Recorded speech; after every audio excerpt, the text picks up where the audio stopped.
Well, hi, and welcome to another edition of From the Woods Today. I'm Renee Williams, and I'm here with my co-host, Billy Thomas, and we both work for the University of Kentucky in the Department of Forestry in the Extension part. And we are so happy that you are with us today and grateful that you could join us. Yeah, so this is the last program in April, so we're glad to have you all with us today. We're going to cover a variety of ground. Renee, Literally. yes, this week, instead of getting just a one tree of the week, we're going to give you a whole series of tree of the week. Laurie has prepared a Maples of Kentucky for us, and we'll be seeing that. And then I'm going to be talking about how you can find out where the timber prices can be found and how you can understand, how much timber's worth and get into that a little bit. And then we'll preview some of the upcoming programs that we have in May. So again, we're delighted to have you with us. You can interact with us via the chat pod, or if you're on Facebook, you can use the comment section. Yeah, and again, we greatly appreciate you joining us today. And since we have a cram-packed show, Billy, let's go ahead and get started. Okay, so the presentation I'm going to start with is Laurie Thomas prepared this for us. This is Maples of Kentucky, and it's they share a lot of common characteristics, but there are certainly some differences. So hopefully by the end of this, you'll be able to tell the difference between all the different maples here in the state of Kentucky. And if you're like me, you've probably got some maples around your house. These little samaras are everywhere right now, off of our silver maples at least. There's a lot of maple interest right now. So without any further ado, we'll get that started, Renee. All right. I'm Laurie Thomas, and I'm with the University of Kentucky Forestry and Natural Resources Extension, and I'm glad to be here today. I love talking about tree ID, and so today we're going to talk about the maples of Kentucky and some of the tips for identification.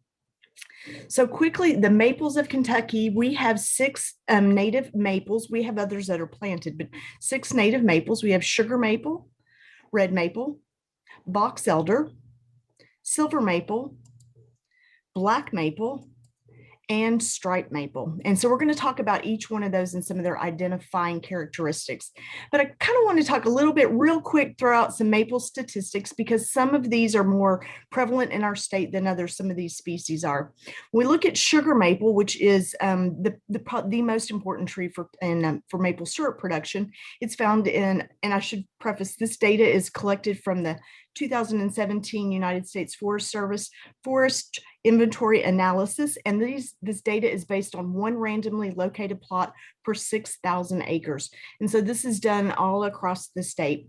But sugar maple is found in 118 counties for a total number of stems. This is all size classes from teeny tiny seedlings all the way up to 25 inches and greater, over 700 million stems.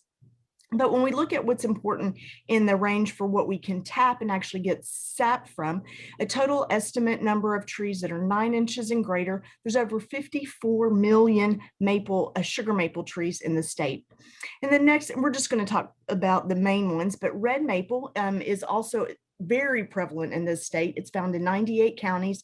And in fact, if we go over here to the total number of trees in the state, all size classes, we have over 800 million red maples in the state. It is the most numerous tree that we find in Kentucky. And but the estimated number of trees that are 9 inches and greater are only 50 million. And then we have boxelder down here, a pretty prominent tree. We find it in 90 counties. And I will say these trees are also found in some of the states that are surrounding us, if some of you all are not in Kentucky. And we'll see range maps here in just a minute. But boxelder, much less numerous, at only 76 million total stems and only about 6 million trees that are 9 inches or greater. And then silver maple, 29 counties, we much fewer stems. And then lastly, I just mentioned these last two, black maple and striped maple, very much less frequent in the state. Black maple is only found in 6 counties and only 297,000 stems that are greater than 9 inches in diameter. I will say this black maple most closely resembles sugar maple in all things, the way it looks and its sugar content. And then striped maple is only found in 1 county and don't even have any trees that are greater than 9 inches in diameter. So just some quick idea of how the maples that we have in the state and how numerous they are. So let's talk about some quick identification tips. So for maples, One of the things to look at are the leaves. And right now, obviously, we can't do that, but maples have lobed leaves, and those lobes can vary in number. So like this one's got 5, and the lobe is the part that sticks out, as I'm pointing to right here. So this one's got 5, 1, 2, 3, 4, 5.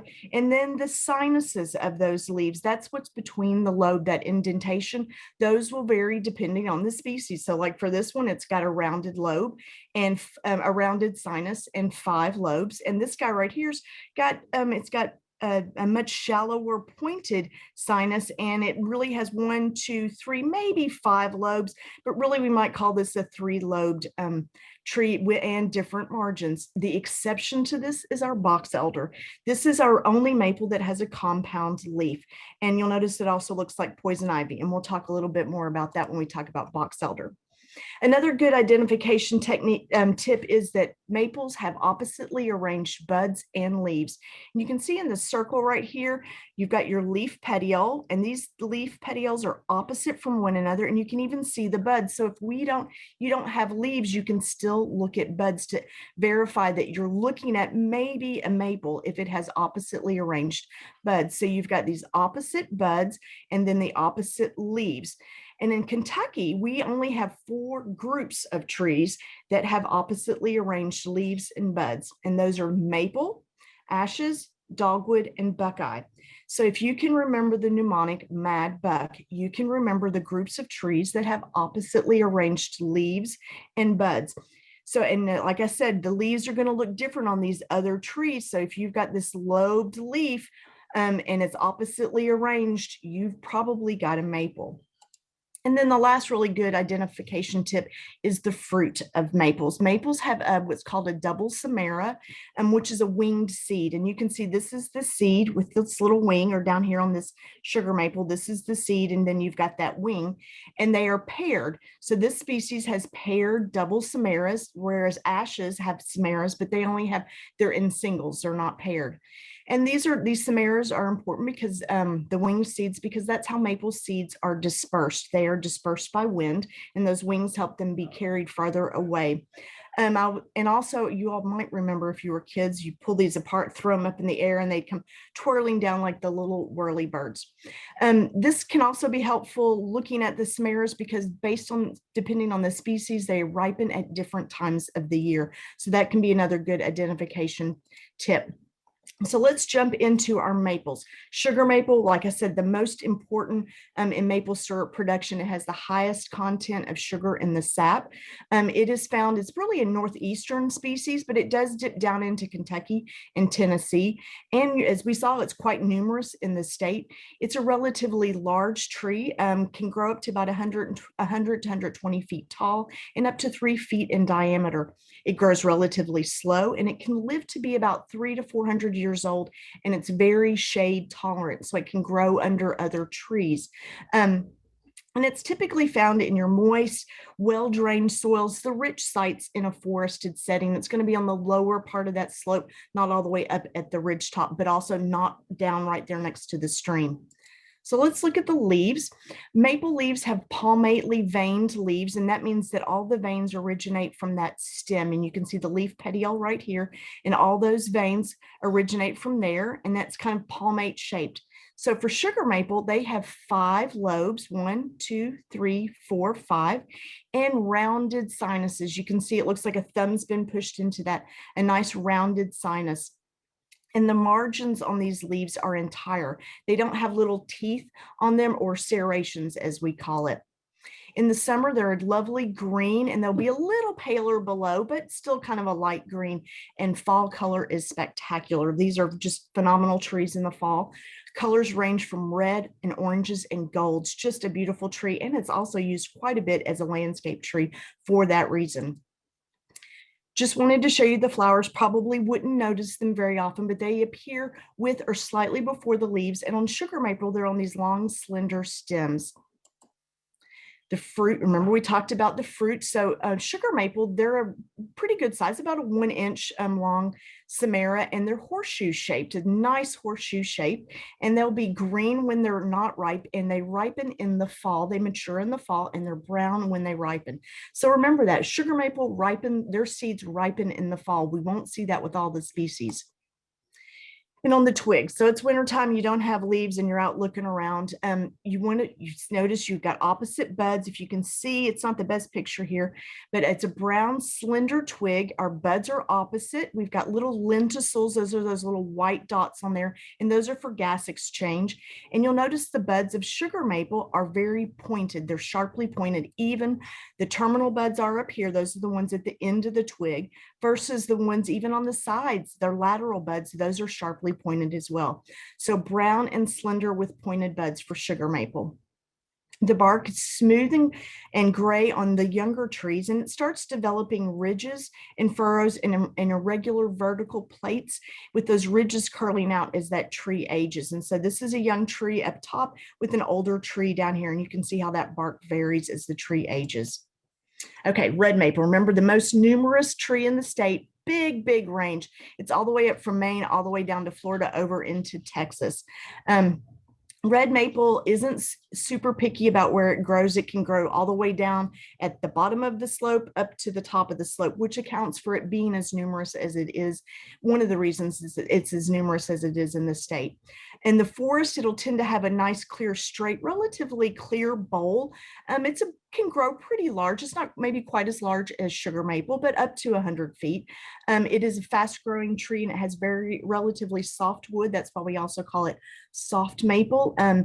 And in the open grown setting, it tends to have a much shorter trunk with a rounded, attractive canopy, which is why it's used a lot in landscaping. One, because it grows fast, and because it's attractive as well.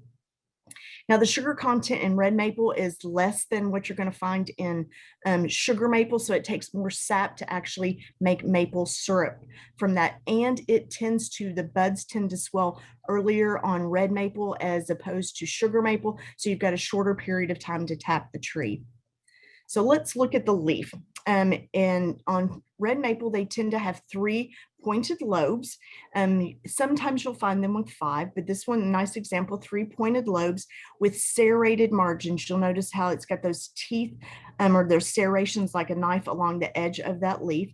And the sinuses, those indentations, are V-shaped as opposed to being round like on the sugar maple. They are green in the summer, and their underside is actually almost kind of a whitish color. So it's very easy to tell, the underside from the top side of that. And the fall color varies from yellowish to reddish. And again, this is a widely used landscape tree for those great fall colors. The flowers are different. You notice they're not on those long stems. And these, you might notice these flowers because they are red. They kind of stand out, and the flowers bloom well before the leaves come out. And it's a very early bloomer, one of the first, but not the first to flower in the spring, but lovely clusters of red flowers. The samara is also different. It's much smaller than what we saw with the sugar maple. It's a 1/2 inch to 3/4 inch long, and it's usually kind of a reddish or brown, and it's kind of V-shaped instead of being horseshoe shaped. And these ripen in late spring and early summer. Remember, sugar maple ripened in the fall, so these are early ripening seeds. The twig is also red, and it's got the red and kind of shiny, again, has the lenticels on it, but the buds are not sharp and pointed. They're much more blunt and rounded. As you can see in this one, you can see clearly how nice and opposite, you can see how those are opposite. The bark, again, is smooth and gray on those younger trees and becomes darker and breaks into long scaly plates as that tree ages. So the bark doesn't look quite the same as sugar maple. Okay, Acer Negundo Boxelder. So this is the maple that has the largest range of maples in North America. You can see it grows all across Eastern North America. We've even got some ranging down into Central America and all the way over into California. This is a bottomland species. It's going to grow along your stream banks. It likes to have its feet wet, deals well with those kinds of soils. Doesn't have the best growth form, as you can see in this picture here, lots of trunk sprouting, and lots of times you'll see it in multiple stems. You can tap Boxelder, and does have, obviously has sugar content, but from what I've read, I've never tasted it. The sap makes a syrup that tastes more like sorghum. It doesn't taste like a maple syrup sap. But this is another maple tree. This is the one that has the compound leaves, and it's our only maple with the compound leaf. And so this whole thing right here is a leaf, and this one's made up of 3 leaflets, 1, 2, 3.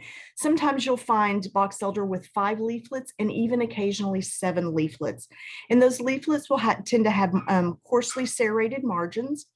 And the fall color is not super spectacular yellow. It's not a great like landscaping showy tree.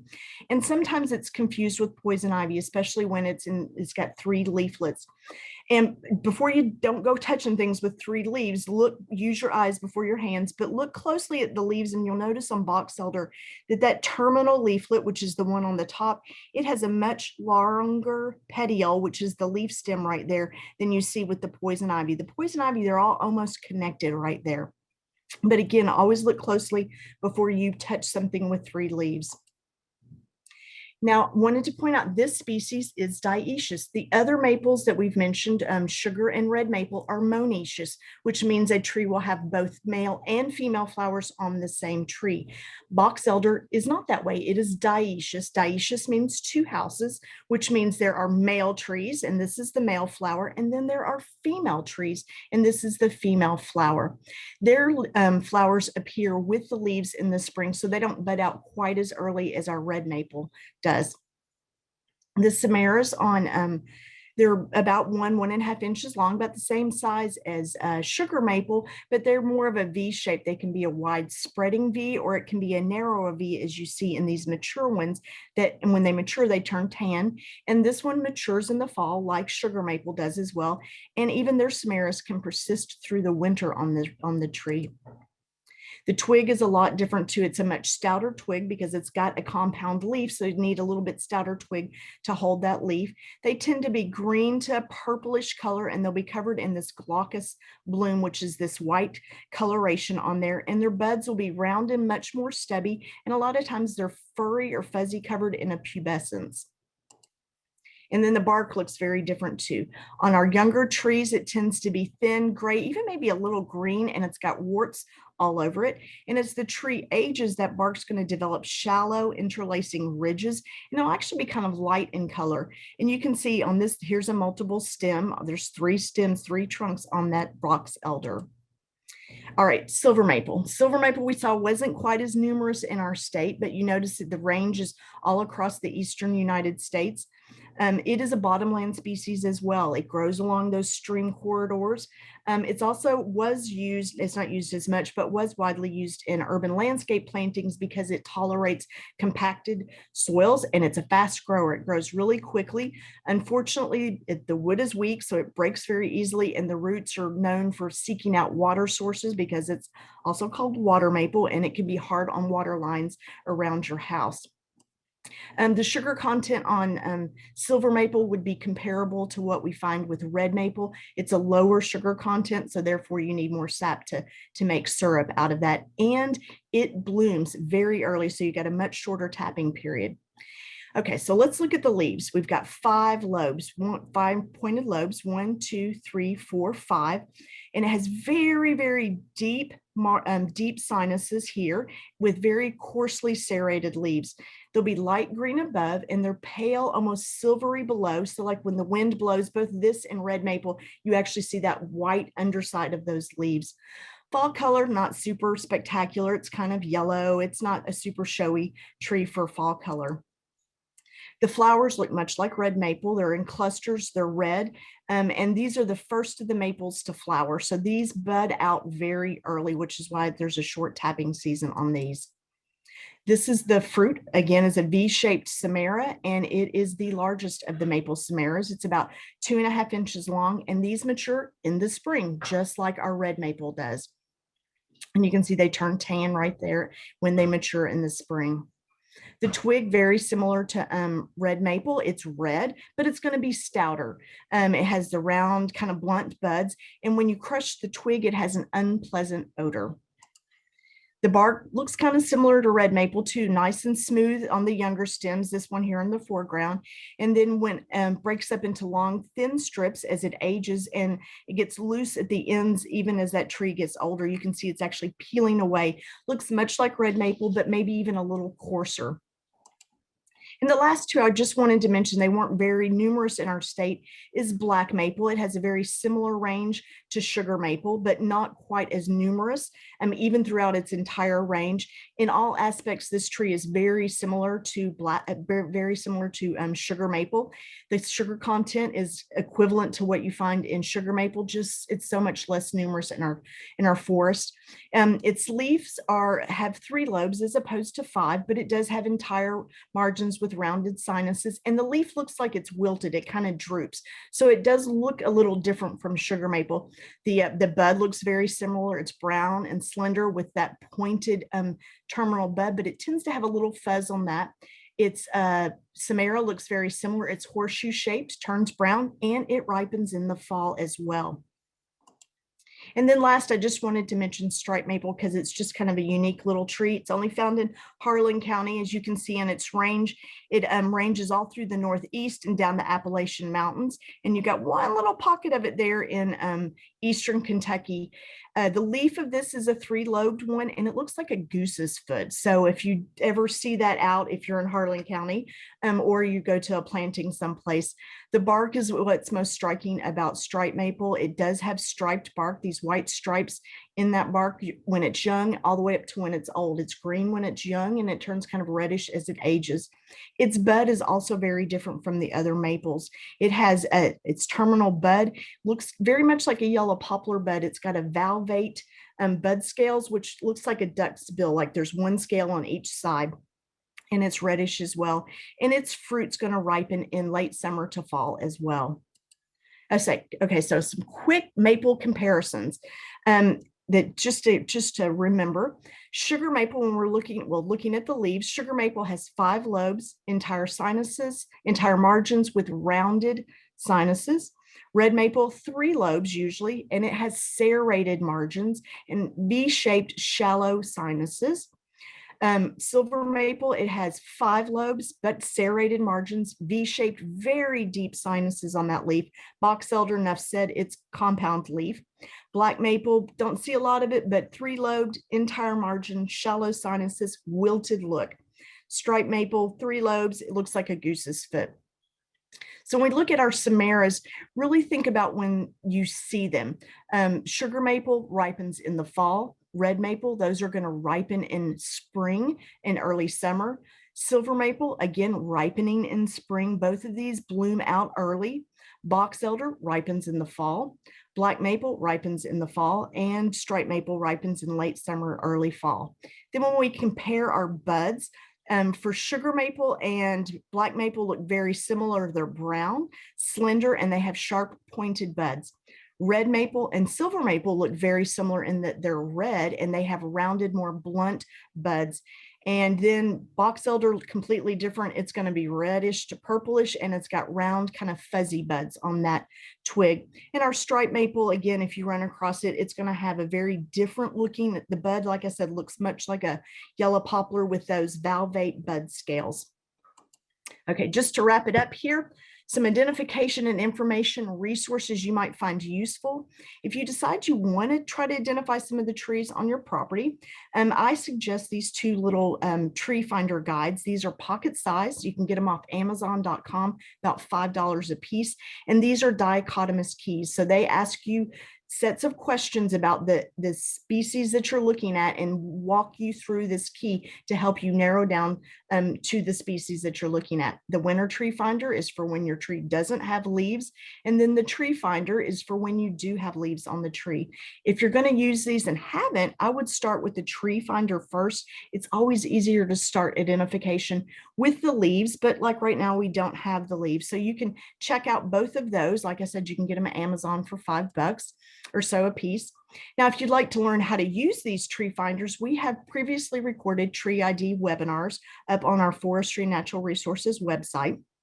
And these will talk about, both of these webinars are a little different, but they both talk about looking at leaf characteristics and then how to walk you through step by step how to use these tree finders to identify trees. And then if you're just interested in trees in general, we've been putting together videos over the past year. We've got about 49 of those on common trees of Kentucky. They're 5 to 6 minutes long, and they walk you through it. Each video is one tree, and it's going to walk you through where that tree grows, what's its best habitat, all the identification characteristics, including natural history and some fun facts about those trees. So you can check those out as well at our Forestry Natural Resources website as well. So I hope you enjoyed today. It was a quick share with how to identify our maple trees in Kentucky, and I'll start share. And good luck out there. And thanks for having me today. Appreciate it. Well, that was great presentation, and Lori, we greatly appreciate her giving that for us. And that, that was a big tree of the week.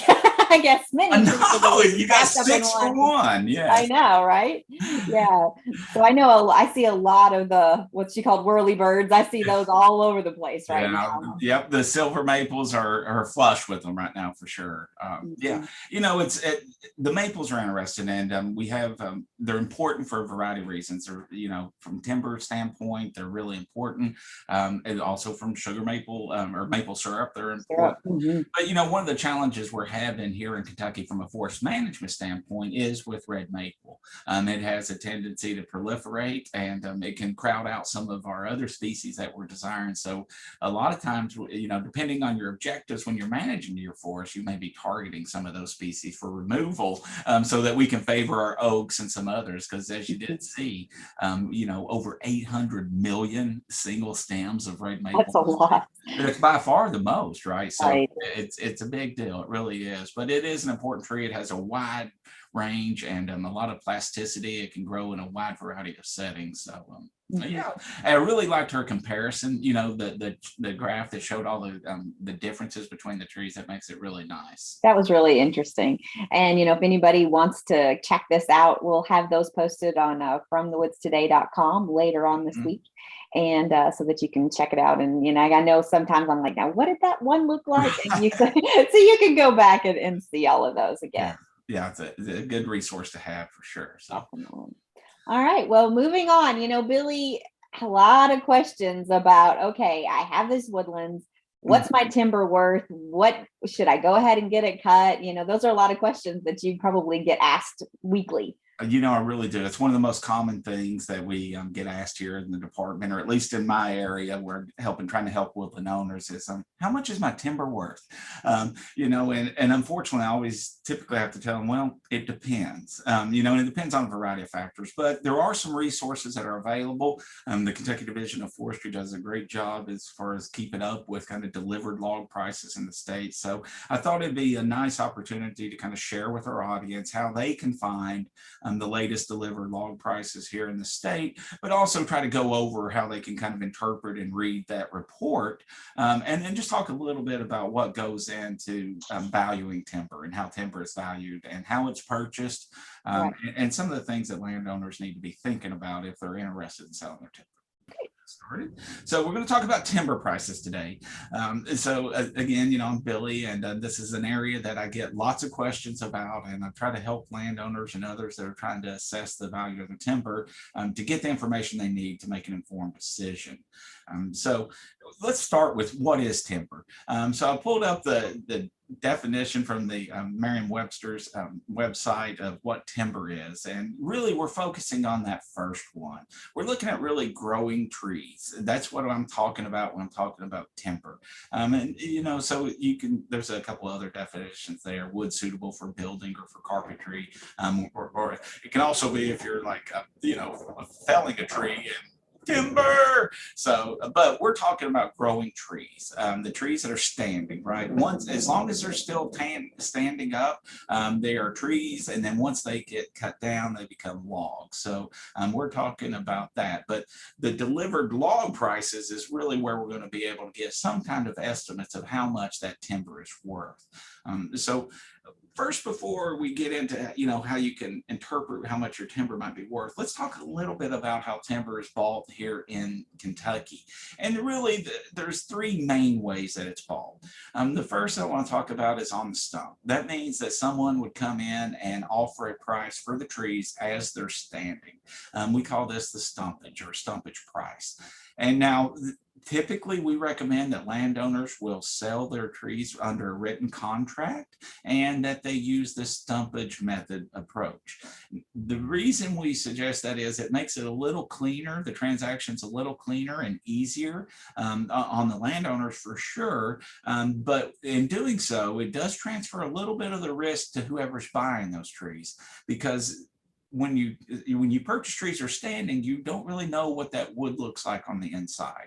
So there's the risk that some of those trees could be damaged on the inside, and you may not be able to get as much usable wood out of the trees as you might if they were just buying the log. So, but typically on the stump or stumpage is what we recommend that landowners do under a written contract, and of course working with a professional forester in the selection of which trees. Ideally, timber harvest will be a management tool.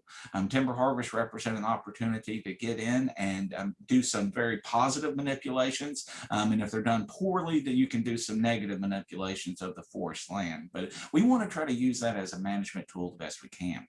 The way that most timber is sold here in Kentucky is what we call on the shares.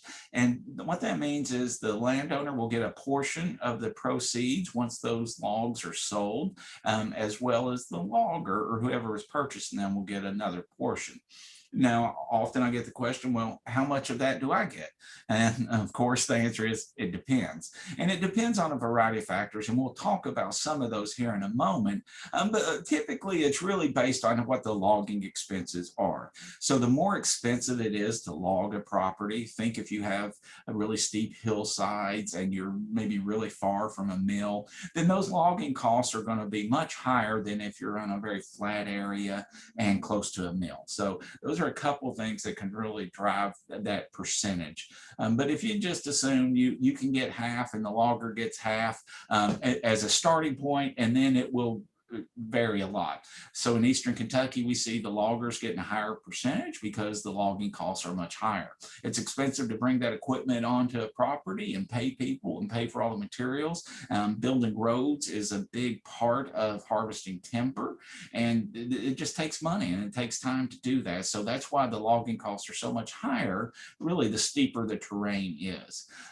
So those are the two main common ways that timber is bought and sold here in the state, but there is another way. It's negotiated.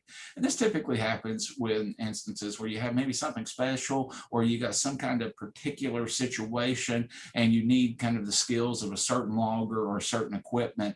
And then you may basically work out a deal with that individual to come up with a plan that works well for your situation. But that's a little rarer for sure. Again, typically on the stump, on the shares is how we do it. So let's talk a little bit about what influences timber value. And there's a number of factors. And I think once I go over them, it'll be common, or, you'll say, oh, that makes sense. One of the first ones is species composition. Here in Kentucky, we have more than 100 native tree species. Approximately 50 of those tree species have a commercial value as far as being sawn into boards, if you will. So not all trees have the same value. So depending on which trees you have, their value is going to vary a lot. Another thing is quality, right? The better the quality of the tree, the better it is to be able to get more usable boards out of it. So as that quality goes up, the value of that tree goes up as well. Now, you'll notice on the little chart over here, I've got, this is an example of kind of a grading chart, if you will, for logs. And this is just an example chart I pulled from a good friend down in Tennessee of one of the mills down there. And the ideal here is that basically as the logs get larger and cleaner, that means there's clearer faces. And what we're looking for is really no imperfections in the bark or any indications that there's something wrong with the wood underneath. That bark tells a story. If that bark is damaged or there's imperfections in it, typically that means that there's something behind that causing that. And that means that there's going to be some problems probably with that wood. that you won't be able to cut out as many clean, usable boards as you could. Now, the challenge that we have when it comes to grading logs in Kentucky, and really all hardwood logs, is there's not really a set standard that every mill uses. And people say, well, why is that? And the reason is these mills have different markets, right? They're sawing boards for different markets, so they have different requirements. So what's really valuable to them may not necessarily be valuable to another mill because they're sawing for another market. So that creates really a lot of different types of grading systems, if you will, that are almost tailored to the individual mills. So it makes it a little more challenging for landowners to have that common grade that we may see with other commodities such as cattle, corn, or soybeans. You know, a bushel may be a bushel, but a tree is not necessarily a tree when it comes to evaluating the price. So that plays a lot into it as well. Another thing that's important to think about is how much volume you're offering, right? You have to have enough volume to justify the expenses of moving a crew to your property and moving the equipment and getting set up. It just takes a lot of investment to even get there and get started. So you have to have enough volume to justify that sale. And typically we're talking, you know, and it can vary, right? If you have high quality stuff, you can get by with lower volume. But if you've got a little medium or lower quality stuff, you're going to have more volume to attract that buyer. But, you know, you were looking for around 2,500 to 3,000 board feet per acre. And to give you an idea of, well, how much is that? If you took a single tree, like an 18-inch diameter tree, and you took one 16-foot log, you would have 100 board feet. So it would take 10 trees like that to get 1,000 board feet. So we're talking about 20 or so, 20 plus trees per acre of that size to be kind of a typical sale. Now, again, there's a lot of variation, and, you know, if somebody's in real need of a certain species or certain volume, that number can move a little bit, but that gives you some idea of what we're looking at to have kind of a commercial timber harvest. And then you're probably going to need, you know, probably at least 10 acres more, and it's going to depend on who you're working with quite a bit as well. Another thing that's really important that dictates logging or timber prices and what you might get offered is the logging access and the cost of logging overall. And I talked about that a little bit earlier, but, you know, again, the higher it costs to log that property, the less you're going to be able to get out of that as a landowner, just because there's a much bigger upfront investment in trying to extract that wood and get it to the mill. So that can play a lot into it. Another thing is, how far do they have to truck it? If they're trucking it really far, it's going to be more expensive, and that means they're going to be able to pay less for that wood.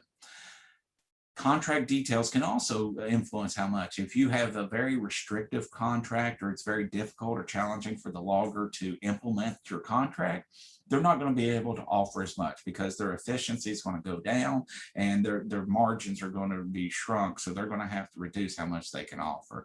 But at the same time, you want to make sure that you have elements in that contract that address your needs. And you may have very specific needs or desires out of that timber harvest. Make sure that they are really clear in that contract. And sometimes it's worth it to you to make sure that you get your needs met and maybe get a little bit less than you would have otherwise. And another important factor that goes into determining timber value is what the current market conditions are. If there's a lot of demand for a species that you have, guess what? It's going to be worth more. And vice versa, if you have a lot of yellow poplar on your property and for some reason nobody's buying yellow poplar, of course, it's not going to be worth as much. So that really can influence a lot. A couple of the barometers that we look for as far as market conditions at a kind of a regional or state level, we start looking at really housing starts is one way that we can indicate how much activity, how much demand, how much draw there's going to be on our timber supply. So as housing goes up, there's need for more wood, more molding, more furniture, more cabinetry, more flooring. That's going to drive those market conditions. But I think it's important to also note that we have local market conditions that can really differ from regional or national market conditions. So working with a professional that understands the market in your region is really important to help you get the most, or at least the fairest value out of your timber. So I shared the link here a moment ago. This is for the Kentucky Delivered Log Price Report that the Kentucky Division of Forestry does. Our good friend Stuart West is responsible for generating this report. And what he does is he goes around to the various mills in the state and he inquires of what they're paying for delivered logs. Now, that's an important distinction there, delivered. That means that the cost of logging is kind of already built into that price, which if you're a landowner, that means that you must expect to receive a little bit less than that. You know, you're only going to get a portion of that. So, and if you pull up that report, you will be able to see it. This, on the left-hand column there is the front page of that report. And then you'll see that they break the state up into 4 different regions. So you would want to find your county or which region you belong to.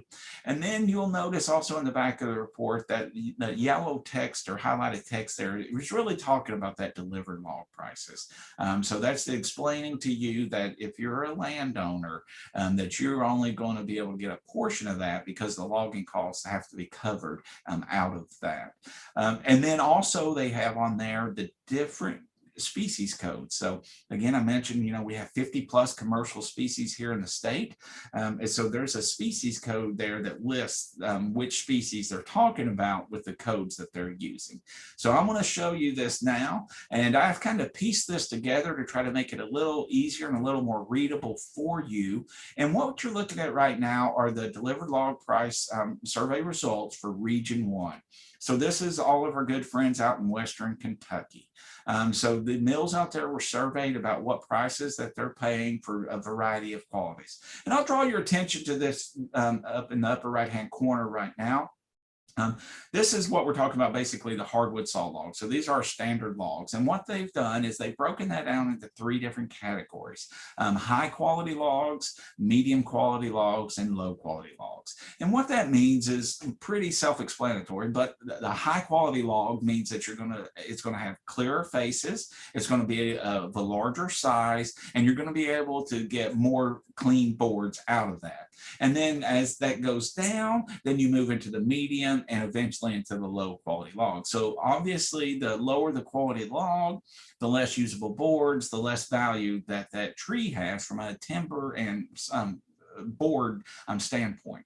So the next thing I want to draw your attention to then are these little species codes here. And you'll see this first one is RDO, and that stands for red oak. The next is white oak.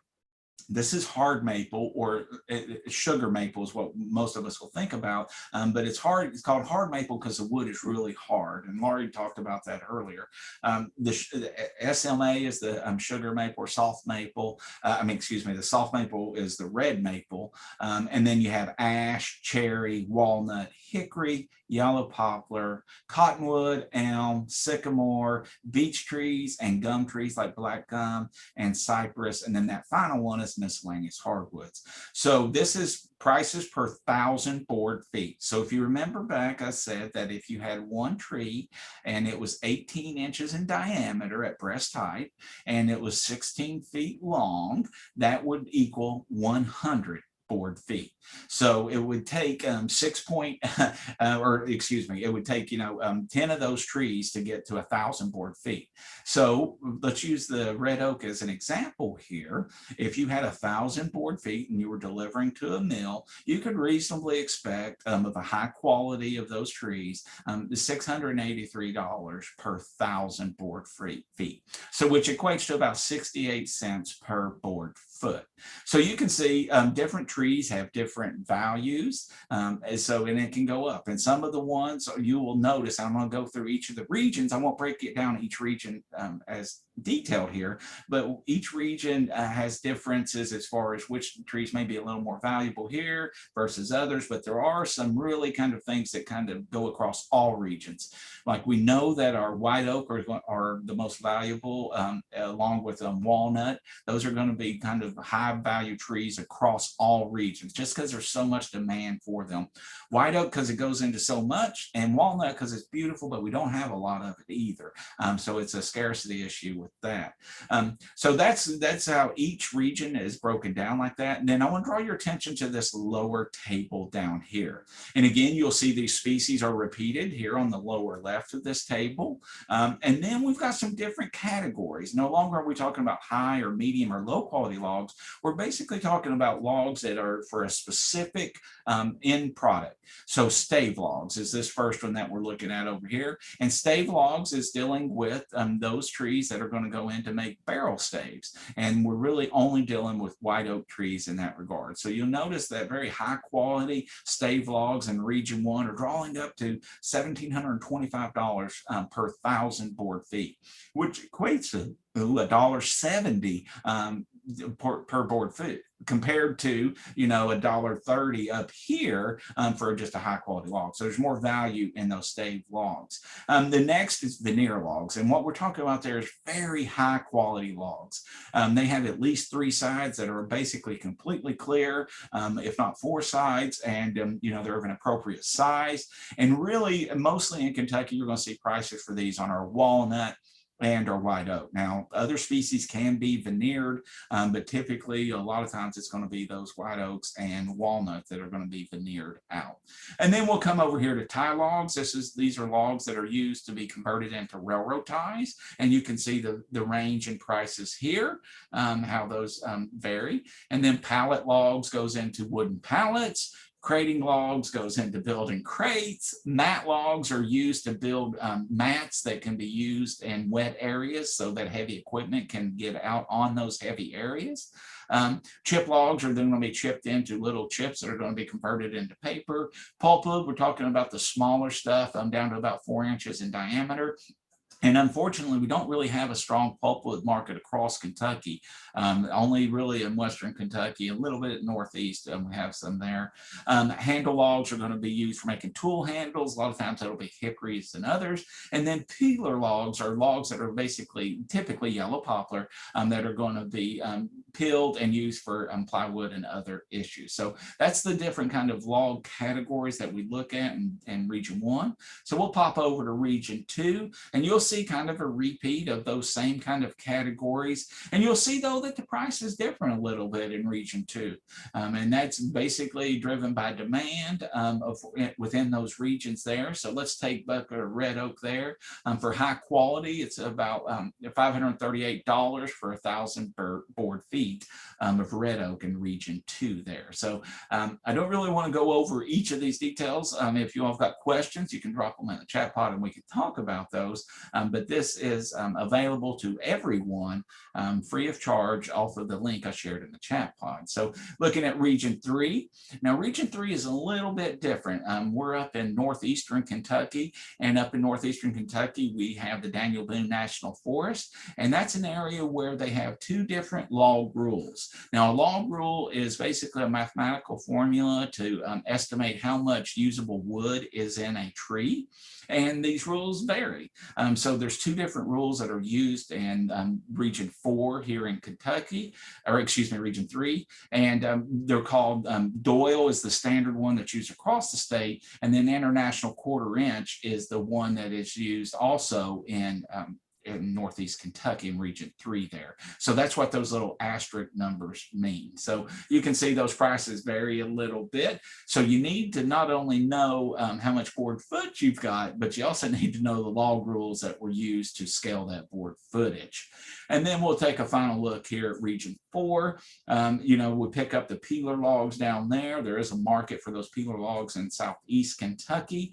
So this is a way that you as a landowner, or if you're trying to advise somebody to get an estimate of how much their timber might worth, you can use this as a mechanism to do that. So let's talk about estimating that value of timber. So you can use the inventory data. So if you have a good inventory data of what you have on your property, and you can match that up with the delivered log prices to get some idea of what your timber might be worth. The Kentucky Division of Forestry, they have service foresters that can come out and meet with you, and they can give you a general idea of the quality that you have, and they can say, yeah, you've really got something here that's really high value, or you don't really have much, and it's going to be a while before you can have a timber harvest. Now, they don't get into the nitty gritty of your timber's worth exactly this much, for a variety of reasons. But if you need that type of information, you really want to be looking at consultant foresters. And we have here in Kentucky a group called the Kentucky Association of Consulting Foresters, and they act in many ways like a real estate agent when it comes to timber sales. They will help administer that timber sale for you. Now, they do that on a commission basis, but in most cases, landowners are going to benefit from working with the consultant if they do not know what they have, if they do not know how much it's worth, and if they do not know who will buy it. Working with the consultant forester can really help alleviate some of those concerns. And of course, people can come up and offer you a price for your timber, and that may be a really good price, but it may also not be such a good price that you just don't really know on that. When it comes to receiving bids for your timber, we typically encourage landowners to receive multiple bids. Really, the more bidders you can get bidding on that property, the more likely you're going to get to that true fair market value. But ultimately, your timber's worth what it sells for. And that's really, I know that's less than satisfying for some, but once that's sold, that's what your timber was worth at that given moment. So that's kind of an overview of the timber sale process, or not the timber sale process, but how you can find timber values here in Kentucky, and how you can go about estimating the value of your timber.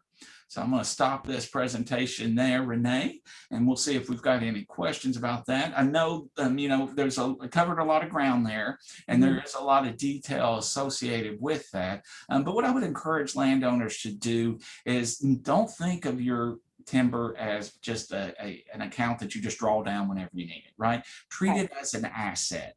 Treat it as something worthy of management and worthy of care, and use a timber harvest as a management tool to achieve your objectives. Yeah, we did. Yeah, thank you, Billy, for that presentation. We greatly appreciate it. And we did have a couple of questions. Someone wanted to know if a landowner can negotiate logging when logging occurs. Sure. How much flexibility you will have in that is obviously going to be dictated a little bit by your situation and who you're working with and the flexibility that they have.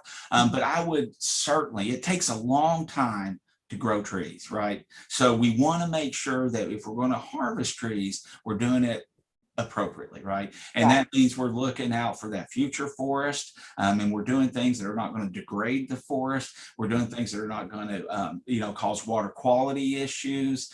So you want to make sure that you do it the right way.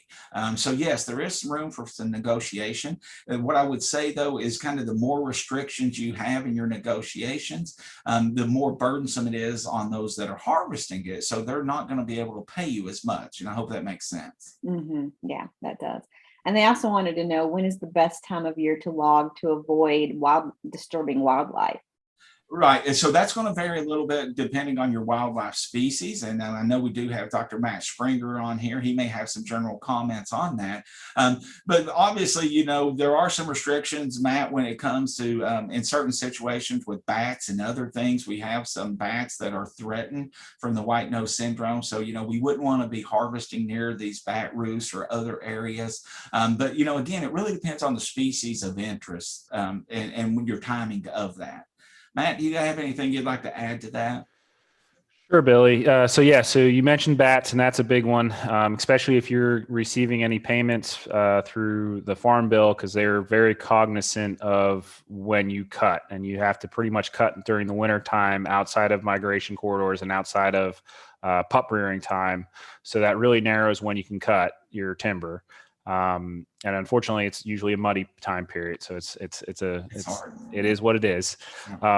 In terms of, other wildlife species, generally wildlife respond well to logging. Obviously, when the logging's occurring and activity is at the highest, it's not going to have a lot of wildlife around, but, there's been a lot of work on deer and turkey and the game species, and they're usually back in the area really quick. And, depending on what kind of harvest you have going on and what management plan you have in place, you may be creating the best wildlife habitat in 2 to 3 years anyway.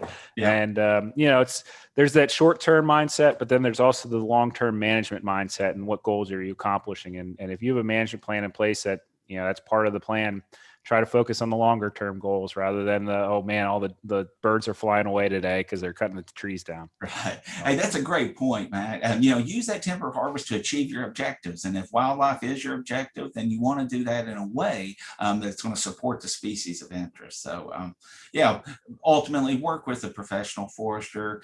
Make sure you know what you're doing, and take your time with it. Right. It's hard. We can't put those trees back up once they're cut. So you want to make sure you go about it appropriately. There's not enough glue to put them back together. No, I don't think it would mess the plumbing up in them. It wouldn't. Yeah, right. All right. I know you've been talking a lot, Billy, but I know you have one more presentation. One more short presentation today. We've got a few upcoming programs we wanted to highlight in May and beyond. One of the things I'm going to talk about here in a second is we've got some dates locked down now for the 2021 Kentucky Woodland Owner Short Course. Now, this is a program that our whole team participates in. And, we were going to do kind of a hybrid approach, and I'll talk about that a little bit. But we've got a few other things that I kind of want to highlight, some upcoming programs, Renee. That'd be great. Yeah, we always want to let people know what programs we have coming up. We started this, so you're going to be doing this at the end of every segment that we have the end of the month, and so for the next month. So that always gets people out there and lets them know what we're up to. Yeah, we want to get these on your calendars and let you know about them, and encourage you to kind of share the word with others who may appreciate them as well. So let's start with the May programs right now. So the first one we have coming up is on May 18th. We're continuing our Woodland Owner Update. This is a partnership effort between the Kentucky Woodland Owners Association and our UK Forestry Natural Resources Extension team. And this month, or in May, Dr. Ellen Crocker, who is a frequent contributor here, is going to be talking about healthy wood. So that's a good opportunity to learn more about getting your woods healthy and practices that can be done there, and just kind of monitoring woodland health overall. So please join us on May 18th for that program. That is an evening program at 7 o'clock. All righty. Then I wanted to mention a couple of other youth events that are kind of ongoing. We have the Kentucky 4-H Virtual Forestry Field Day. Now, I'll tell you a secret, Renee. What's that? You don't have to be a youth to complete this, right? So if you're interested, you can get out and check it out. There's a lot of great content in this virtual field day. They've got 7 different units. So if you're interested in learning more about forestry and wildlife and stuff like that, this is a really good little program that you can do. So again, don't tell anybody, but adults can do it too. So be our secret. All right. And then next, they've got the ongoing, the 4-H Natural Resource and Environmental Sciences Academy. Again, this is a 3-year program. It's kind of a rolling, ongoing program for middle school students. So if this is something that you know of a middle school student that might be interested in, we encourage you to get this in front of them and let them know. It is an outstanding program. They bring together a lot of professionals. They do different themes each year with the students, and it's a really, really good academy. So it's a great way to build leadership skills amongst our youth and really get them to appreciate the importance and value of our forests and natural resources here in Kentucky. So next, I want to mention our Woodland Owner Short Course. Now, it's not taking place in May, but it will be happening in July and August this year. So people can get on those calendars. Yes, please go ahead and lock those dates down. On the online sessions, we're kind of doing a hybrid approach. Last year we were forced, Renee, to go completely virtual because of COVID, but this year we're trying to get back out and see you all in the woods if we can. And so we're working really hard to do that right now. A lot of planning is going on behind the scenes, but we are to the point to where we have some dates that we can share. So our online sessions, they're going to be evening sessions, and they're going to be on July 27th, July 29th, August 3rd and August 5th. And those are going to be on Tuesdays and Thursdays over 2 consecutive weeks. And what we're asking is people that want to participate in the Woodland on a Shore course, make sure that they attend those online sessions. And if the dates don't work for you, we will have those recordings available that you can view. The ideal is that we're going to set you up in those online sessions for what we're going to do in the field. So we've got 3 regional field sessions planned, and we're still working out the exact location for each date, but we do know the dates and we do know the locations. And next month I should be able to share full details on that, Renee, but go ahead and lock down your Saturdays in August, August 14th. 21st and 28th. And we're going to be at Princeton, UK's Princeton Research Center out there in Hopkins County. We're going to be in Burnham and Bullitt County, and we're going to be down at Robinson Forest in Breathitt County this year. Again, working on the details is exactly where we're going to be for each one, but we should have all of those details available within the next few weeks. And please visit our website up here, the wsc.ca.uky.edu, to get the latest information on that. And then I'm going to show us what's coming up from the woods today again. And we're here with you every Wednesday at 11 o'clock. And we've got a few new series starting, or at least one new series starting next month. Dr. Jacob Muller is going to be talking about intrigued. So, you know, that title is intriguing. I know, it's intriguing enough. So make sure that you're here on May 5th so you can see what is so intriguing about this new Intrigued program that Dr. Muller is going to be working with. And then we're going to be talking about growth rings and the stories that these growth rings can tell us. We've got an old friend coming back with us. Doug McLaren is going to be presenting on that. Doug is actually also the president of the Kentucky Woodland Owners Association, as well as the chairman of the Kentucky Tree Farm Committee. So Doug's just a wealth of information and knowledge. So make sure you don't miss May 12th on that. And then on May 19th, our very own Matt Springer, and I think Jacob was with him. They were able to recently do an elk capture, and they've got some amazing footage that we're going to be able to see about the elk capture process, and some great video and photos of this. So make sure you join us there on May 19th for that. And then on the 26th, we're going to have the Urban Forestry Initiative. They're going to be talking about this toolkit, and they've got a number of different resources that are available to help people really understand and appreciate the urban forest that we have here in Kentucky. So make sure you're with us each Wednesday at 11 o'clock, and you'll be able to be up to speed on all of these exciting topics. Yeah, we have a whole slew of topics coming up, and you know, we try not to disappoint, and it looks like we're hopefully we'll meet that objective again. Yes. But you know, we really appreciate it because we couldn't do this without you all joining us, and we greatly appreciate you joining us every week at 11 on Wednesdays. And you know, I think that wraps up our show, Billy, and we greatly appreciate you joining us, and make sure you tune in next week. Yeah, we'll see you all next week. Take care. Bye.